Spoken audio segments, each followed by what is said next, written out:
ఆ రోజు tank bund మీద కూడా ఉద్యమం చేస్తే మమ్మల్ని అందరినీ కూడా తీసుకుపోయి వివిధ పోలీస్ స్టేషన్లో పెట్టడం జరిగింది.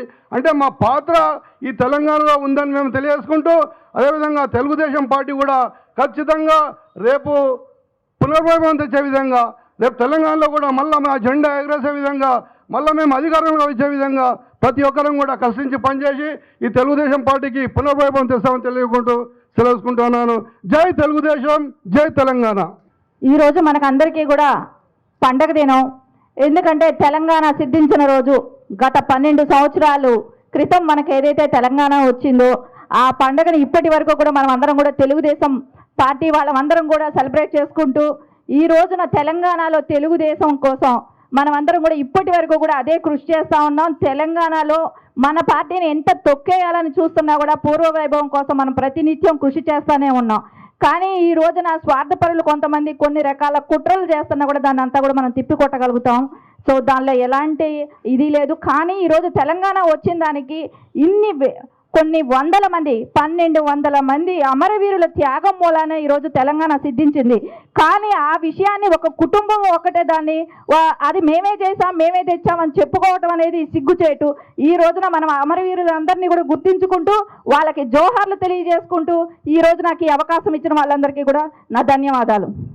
ముఖ్యంగా తెలంగాణ రాష్ట్ర ప్రజలకి మరి తెలంగాణ ఆవిర్భావ దినం శుభాకాంక్షలు తెలియజేస్తూ, అదేవిధంగా తెలంగాణ ఏ ఒక్కరోజు రాలేదు. 1951 నుంచి తెలంగాణ మూమెంట్ ఉన్నది. తెలంగాణ సాధించుకునే క్రమంలో 1962 నుంచి మరి 69 వరకు 369 మంది మరి చనిపోవడం జరిగింది. అదేవిధంగా మరి 2014 వరకు 1200 మంది విద్యార్థులు కానీ తెలంగాణ అభిమానులు కానీ మరి అనేక కార్మిక సంఘాల నాయకులు కానీ మరి చాలామంది ప్రాణత్యాగం ఉన్నది ఈ తెలంగాణ. వాళ్ళందరికీ అమరవీరులకు జోహార్ అర్పిస్తూ మరి ఈ తెలంగాణ తెలుగుదేశం పార్టీ ఆఫీస్ నుంచి ఒక సందేశం ఇవ్వదలుచుకున్నాం. ఏ ఒక్కరోజు తెలంగాణ రాలే, అనేక మంది పోరాట స్ఫూర్తితో మనం సాధించుకోగలిగినాం. ముఖ్యంగా మరి ఎప్పుడైతే ఆంధ్రప్రదేశ్ రీఆర్గనైజేషన్ యాక్ట్ స్టార్ట్ అయిందో అప్పుడు మొట్టమొదటిగా మన అధినాయకుడు నారా చంద్రబాబు నాయుడు గారు ప్రణబ్ ముఖర్జీ గారికి లెటర్ ఇవ్వడం జరిగింది. దీన్ని చాలామంది వక్రీకరించారు. ఏ ఒక్కరి వల్ల సాధ్యం కాలే. ఇటు తెలుగుదేశం పార్టీ కానీ అటు కాంగ్రెస్ పార్టీ కానీ మరి టీఆర్ఎస్ పార్టీ కానీ అన్ని పార్టీలు కలియక అన్ని త్యాగాల ఫలితమే ఈరోజు సాధించుకున్నాం మనం తెలంగాణ. వట్టిగానే తెలంగాణ నేనొక నిమ్స్ హాస్పిటల్లో దీక్ష చేస్తే తెలంగాణ రాలే, నిమ్మకాయ రసం తాగితే తెలంగాణ రాలే. దాని వెనుక ఎన్నో అమరవీరుల స్ఫూర్తి ఉన్నది, అమరవీరుల త్యాగం ఉన్నది. అది ఒక్కసారి గుర్తుంచుకోవాలి. ముఖ్యంగా ఈ తెలంగాణ రాష్ట్రంలో ఈరోజు జరుగుతున్న పరిస్థితులు చాలా దురదృష్టం. ఎందుకంటే ఒకే ఒక కుటుంబం నా వల్లే వచ్చింది తెలంగాణ అంటున్నారు. అదే కల్వకుంట్ల కుటుంబం. నేను అనేది ఏంటంటే 13 సంవత్సరాలు నువ్వు కొట్లాడలే అనలే, కానీ అందరి దయా దాక్షిణలతో అందరి స్ఫూర్తితో ఈ తెలంగాణ సాధించుకున్నాం. మీకు 10 సంవత్సరాలు అధికారం ఇచ్చిర్రు. 10 సంవత్సరాలు అధికారం ఇచ్చినాక మీరు ఏం చేసిరని నేనంట. 1200 మంది విద్యార్థులు మీరు ఎప్పుడైనా పిలిచినరా? 1200 విద్యార్థి కుటుంబాలు మీరు ఎప్పుడన్నా ఉద్యోగాలు ఇచ్చిండ్రా? 1200 మంది కుటుంబాలకు మీరు ఎప్పుడన్నా ఆర్థిక సాయం చేసిండ్రా అని సూటిగా ప్రశ్నిస్తున్నా. మరి 10 సంవత్సరాలు దాచుకునుడు ఈరోజు ఫామ్ హౌస్లో పండుకునుడు. మళ్ళీ ఇప్పుడు తెలంగాణ సమాజం అంతా కళ్ళు తెరిచి చూస్తున్నది. 10 సంవత్సరాలు అధికారం ఇస్తే ఏం చేయని కేసీఆర్ ఈరోజు మళ్ళీ 2.0 అని చెప్పేసి కొత్త పార్టీలు తీసుకొచ్చి వాళ్ళతో మాట్లాడిస్తున్నాడు. కొత్త యువకులు జెన్జీ తోటి మాట్లాడిస్తున్నాడు. మళ్ళీ తెలంగాణ సెంటిమెంటు రగిలిస్తున్నాడు. అంటే ఎక్కడ పోతున్నది ఈ సంస్కృతి అంటున్నా. నీ ఒక్కని వల్లే కాదు, నీ వెనుక ప్రొఫెసర్ జయశంకర్ ఉండే, నీ వెనుక కాళోజీ గారు ఉండే, నీ వెనుక చాలా మంది ఉండే. వాళ్ళందరినీ భూస్థాపితం చేసినావు. నువ్వు ఒక్కనివే జాతిపితాలాగా ఎదుగుదామంటే అది కరెక్ట్ కాదు కేసీఆర్ గారు అని మరొకసారి తెలియజేస్తున్నా. ఈ తెలంగాణలో ఇక్కడ ఉన్న బిడ్డలంతా పుట్టినాం. ఈ తెలంగాణనే 44 సంవత్సరాలుగా ఈ పార్టీ ఇక్కడ ఉడితే ఈ పార్టీని నడుపుకుంటా అధికారం ఉన్నా లేకున్నా 22 సంవత్సరాలు ఈ పార్టీని ఈ తెలంగాణ శాఖను నడుపుకుంటా పోతున్నాం. అది తెలుగుదేశం ఒక కార్యకర్త ఒక గొప్పతనమని మరొకసారి తెలియజేస్తున్నా. ఇవాళ తొల్లారు లేచింది, ఇప్పుడు పొద్దున్నే లేచిన కోయిల కూకు అన్నట్టు, లేకపోతే పొద్దున్న లేచిన కోడి కూకు అన్నట్టు మరి అక్క నుంచి అమ్మాయిన కవితమ్మ చాలా మాట్లాడుతున్నది. అమ్మా కవితమ్మ, మహిళలంటే మాకు గౌరవం. మా తెలుగుదేశం పార్టీ పెట్టిన ఫస్ట్ ప్రథమ సూత్రమే మహిళలకు గౌరవం ఇచ్చేది. ఆ గౌరవంతో నీకు ఒక మాట మాట్లాడుతున్నా.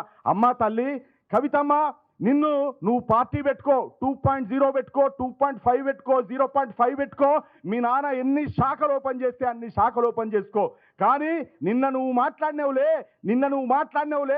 ఆంధ్రోళ్ళనట కడుపులో పెట్టుకున్నారట. ఎస్, ఆంధ్రోళ్ళని కడుపులో పెట్టుకున్నావు, కానీ గొంతులో మాత్రం విషం పెట్టుకున్నావు కవితమ్మ అని మరొకసారి తెలియజేస్తున్నా. మజాక్ అవుతున్నదా, తమాషా అవుతున్నదా? ఆంధ్రోళ్ళు ఇక కించపరిచినట్టు ఉండాలా, రొయ్యలు చేపలు అమ్ముకున్నట్టు ఉండాలా? ఏంటి ఆ మాటలు? మేము తెలంగాణలో ఇక్కడ మేము కూడా పుట్టినాం, మేము కూడా ఏ రోజు ఆ మాటలనిలే. కానీ ఈరోజు నువ్వు తెలంగాణ బిడ్డవై నువ్వు ఇట్లా ఆంధ్రోళ్ళని కించపరచుడు చాలా తప్పు అని మరొకసారి తెలియజేస్తున్నా. అదేవిధంగా అమ్మా, నిన్న ఏమంటది చంద్రబాబు నాయుడు గారు, మీరు పోయి చూసుకోండి, మీ సీఎం క్యాంప్ ఆఫీస్ కాడ నీళ్ళు వస్తున్నాయి, లేకపోతే సెక్రటేరియట్ కాడ నీళ్ళు వస్తున్నాయి అంటే మేము కూడా సూటిగా అడుగుతున్నాం, మీ అయ్య ఏం పొడచటానికి అక్కడ బీఆర్ఎస్ అని పెట్టిపోయిండు? మరి అంత పోటుగాడైతే గొడుగు పట్టుకోమని బొమ్మను లోట తీసుకొని నీళ్లు పోసి ఇక్కడ కాళేశ్వరంలో ఎట్టా నీళ్ళు లేవు, ఆ నీళ్ళల్లో పోసుకో అని చెప్తున్నా. నువ్వు ఇట్లాంటి రెచ్చగొడితే మేము మాట్లాడతాం కవిత గారు. అందుకే అంటున్నా, ఇవాళ సమాజంలో అందరికీ హక్కు ఉన్నది, సమాజంలో అందరూ మాట్లాడే హక్కు ఉన్నది, సమాజంలో అందరికీ పార్టీలు పెట్టే హక్కు ఉన్నది. కానీ బ్యూటీ పార్లర్ నడిపే నువ్వే పార్టీ పెడితే మరి సినిమా వాళ్ళు ఎందుకు పెట్టద్దని నేనంట. మా చరిత్రనే నందమూరి స్వర్గీయ తారక రామారావు గారు మరి 1982లో ఆత్మ గౌరవం నినాదంతో పార్టీ పెట్టిండు. సినిమా వాళ్ళను కించపరిస్తే మాత్రం మర్యాదగా ఉండదు కవితమ్మ. మాటలు జాగ్రత్త, మీ మాటలు ఎవరినరు? నువ్వు నీ కుటుంబంతో ఆస్తి తగాదాలు వచ్చినాయని నువ్వు ఇలా పార్టీ పెట్టి నువ్వు ఇలా మా గురించి మాట్లాడతావా? అదే విధంగా ఎంత సిగ్గుచేటు మొత్తం భారతదేశంలో మన తెలంగాణలో మనం తల వంచుకునేలాగా చేసిన పని నువ్వు చేసినావు. 200 కోట్ల ముడుపులతో మరి ఢిల్లీ దాకా మద్యం తీసుకుపోయినవే, తీహార్ దాకా పోయినవే, తెలంగాణ ఆడపడుచుల గౌరవం తీసేసినవని నువ్వు మరొకసారి తెలియజేస్తున్నా. బతుకమ్మ ఆడుకుంటా తీహార్ దాకా పోయినావు కవితమ్మ. ఇక నుంచి అయినా నీ మాటలు అదుపులో పెట్టుకో. అగ్గి గుగ్గైతే మేము కూడా అగ్గి రవ్వైతామని మరొకసారి తెలియజేస్తున్నా. తెలంగాణ ఆవిర్భావ దినోత్సవ సందర్భంగా మన తెలంగాణ రాష్ట్ర ప్రజలందరికీ కూడా శుభాశీస్సులు, శుభాకాంక్షలు.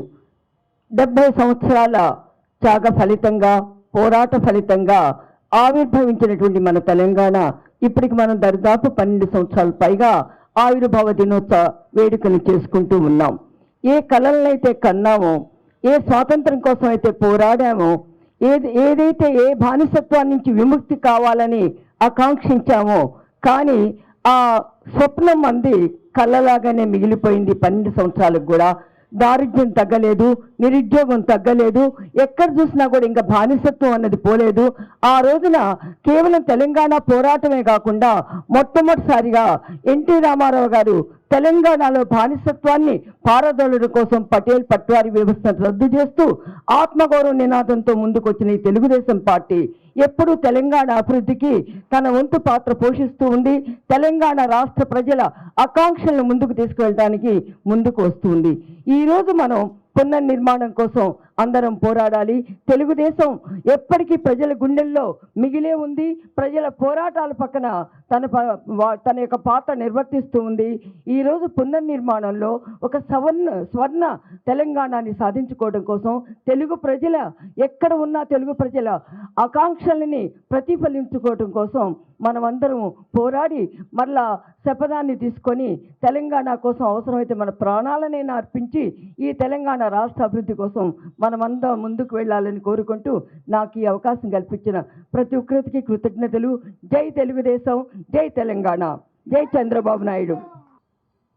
తెలంగాణ ఆవిర్భావ దినోత్సవ శుభాకాంక్షలు తెలుగుదేశం పార్టీ తెలియజేస్తూ ఉన్నది. సోదరులారా, 1982 కంటే ముందు ఈ రాష్ట్రంలో ఉమ్మడి రాష్ట్రంలో ఏ రకమైన పరిస్థితులు ఉన్నో 45 సంవత్సరాల నుంచి 50 సంవత్సరాలు పైపడ్డ వారికి అన్ని విషయాలు తెలుసు. తెలుగుదేశం పార్టీ పుట్టినదే అట్టడుగు బడుగు బలహీన వర్గాల కొరకు.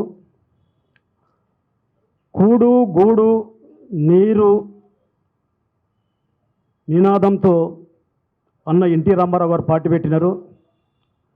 మరి ఆ రోజు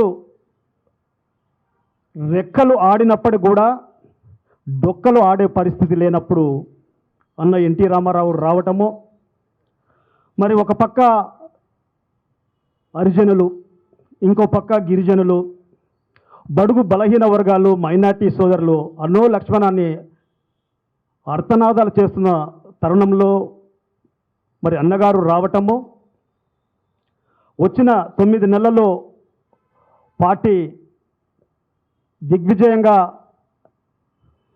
ఉభయ రాష్ట్రాల ప్రజలు దీవించటము, ఆశీర్వదించటము, జనాల్లోకి తీసుకురావటము మీ అందరికీ తెలుసు. మరి పట్టెడన్నము పెట్టాలన్న ఉద్దేశంతో మరి ఆ రోజు కొన్ని ప్రాంతాలకి, కొన్ని వర్గాలకే కడుపు నిండా తెల్ల అన్నం తినే పరిస్థితిలో అట్టడుగు బడుగు బలహీన వర్గాలైన పేదవారందరూ కూడా బుక్కెడు అన్నం తినాలని చెప్పేసి 2 రూపాయల కిలో బియ్యం ఇచ్చిన మహానుభావుడు అన్న ఎన్టీ రామారావు తెలుగుదేశం పార్టీ. కట్టుకోవటానికి సాలని బట్టలున్న మరి అట్టడుగు బడుగు బలహీన వర్గాలకి మరి చేనేత వస్త్రాల ద్వారా, జనతా వస్త్రాల ద్వారా మరి శరీరము కప్పుకోవటానికి బట్ట ఇచ్చిన పార్టీ అన్న ఎన్టీ రామారావు తెలుగుదేశం పార్టీ.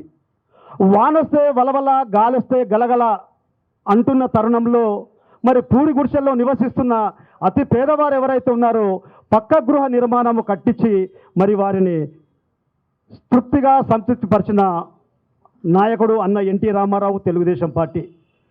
ఇంతెందుకయ్యా మీరంతా ఉన్నారు, మరి ఈరోజు చెప్పుతున్న ఎవరైతే ఉన్నారో ఈ తెలుగుదేశం పార్టీలో ఓనమాలు నేర్చుకొని ఈ విశ్వవిద్యాలయంలో పాఠాలు వర్ణించిన వారే మరి ఇప్పుడు మాట్లాడుతున్న కేసీఆర్ గారు కానీ, వారి కుటుంబ సభ్యులు కానీ, ఎక్కడైతే తెలుగు ప్రజలు ఉంటారో అక్కడ తెలుగుదేశం పార్టీ ఉంటుందని చెప్పేసి అని మేము ఘంటాపదంగా చెప్తా ఉన్నాము.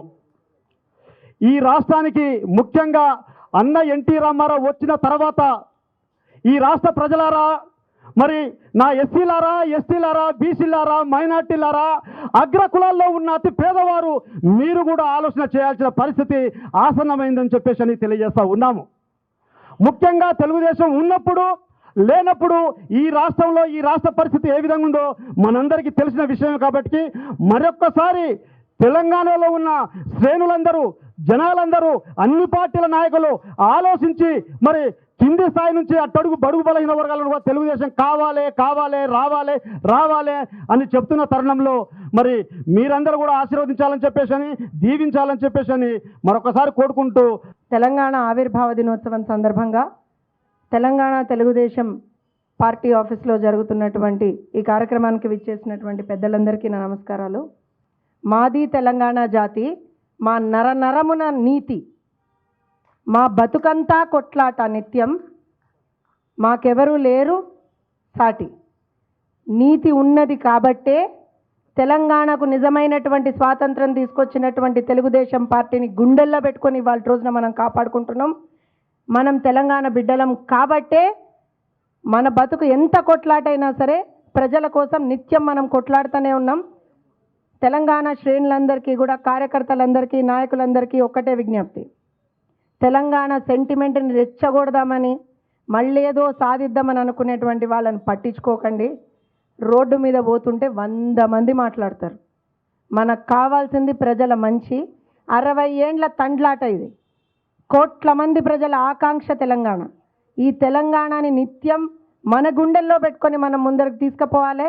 ప్రతి ఒక్కళ్ళని కూడా అభివృద్ధి దిశలోకి ఏ రకంగా అయితే నారా చంద్రబాబు నాయుడు గారు ఆలోచన చేస్తారో ఆ రకంగా తీసుకుపోవాల్సినటువంటి అవసరం ఉన్నది. ఒకప్పుడు స్వర్గీయ నందమూరి తారక రామారావు గారు రాజకీయాలకు రాకముందు భూస్వాములు, ఆస్వాములు, జమీందారులు, జాగీర్దారులు, దేశ్ముఖులు, దేశపాండేల కబంధ హస్తాలలో ఉండి అవినీతి, అన్యాయాలు, అక్రమాలు, అసమర్థ పాలన, బంధుప్రీతితో బర్తగించి పాలన సాగిస్తూ హరిజన, గిరిజన, కార్మిక, కర్షక, బడుగు, బలహీన వర్గాల వ్యతిరేకంగా పాలన చేస్తున్నానికి చరమగీతం పాడాలనే స్వర్గీయ నందమూరి తారక రామారావు గారు బడుగు బలహీన వర్గాల కోసం ఈ పార్టీ పెట్టినటువంటి విషయం మనం అందరం కూడా గుర్తుపెట్టుకోవాలి. నాటి నుంచి నేటి వరకు ప్రతి తెలుగువాడి ఎక్కడ ఉన్నా తెలుగువాడి ఆత్మగౌరవం కోసం, తెలుగువాడి ఆత్మవిశ్వాసం కోసం ప్రపంచవ్యాప్తంగా ఉన్నటువంటి అవకాశాలను పునికి పుచ్చుకొని తెలుగు జాతిని మహోన్నత జాతిగా తీర్చిదిద్దే పనిలో తెలుగుదేశం పార్టీ ఉన్నది అని సందర్భంగా గుర్తు చేస్తున్నా. స్వర్గీయ నందమూరి తారక రామారావు గారు పార్టీ పెట్టిన తర్వాత ₹2 కిలో బియ్యం, జనతా వస్త్రాలు ఇచ్చాడు, పక్కా గృహాలకు శ్రీకారం చుట్టాడు, రైతులకు విద్యుత్ రాయితీలు ఇచ్చాడు, పటేల్ పట్వారి వ్యవస్థని రద్దు చేసి బడుగు బలహీన వర్గాలకు తెలంగాణలో నిజమైనటువంటి స్వాతంత్రాన్ని ఇచ్చినటువంటి పార్టీ ఏదైనా ఉంది అంటే అదే తెలుగుదేశం అని ఈ సందర్భంగా గుర్తు చేస్తున్నా. ఈ తెలుగుదేశం గడ్డపై, ఈ తెలంగాణ గడ్డపై పుట్టినటువంటి ఈ తెలుగుదేశం పార్టీ ఆవిర్భవించిన తర్వాతనే మన మౌలిక సౌకర్యాల్లో అనేక మార్పులు వచ్చాయి, విద్యార్థులకు ఉద్యోగాలు వచ్చాయి, అనేక ఐటీ కంపెనీలు వచ్చాయి, ఇన్ఫోసిస్ లాంటి కంపెనీలు వచ్చాయి, పెద్ద ఎత్తున రాష్ట్రం అభివృద్ధి చెందింది. ఇలా రాష్ట్రం విడిపోయిన చంద్రబాబు నాయుడు గారి ఆదర్శాలని మనం ముందుకు తీసుకుపోవాలని, ఈ గడ్డ మీద మళ్ళీ తెలుగుదేశం పార్టీ ఉండాలని ఒక తెలంగాణ వాడిగా, తెలంగాణ వ్యక్తిగా, తెలంగాణ పౌరులుగా మనం అందరం కూడా కృషి చేస్తున్నాం. 12 సంవత్సరాల ఈ పోరాటంలో అనేక పార్టీలు పరిపాలన చేసినప్పటికీ నిధులు రాలే, నీళ్లు రాలే, ఉద్యోగాలు రాలే, ఏవీ రాలే, వాళ్ళ కుటుంబాలు కూడా బాగుపడినాయి. ఇలా తెలంగాణ నిర్మాణం చేస్తామని గడీల నిర్మాణం చేశారు.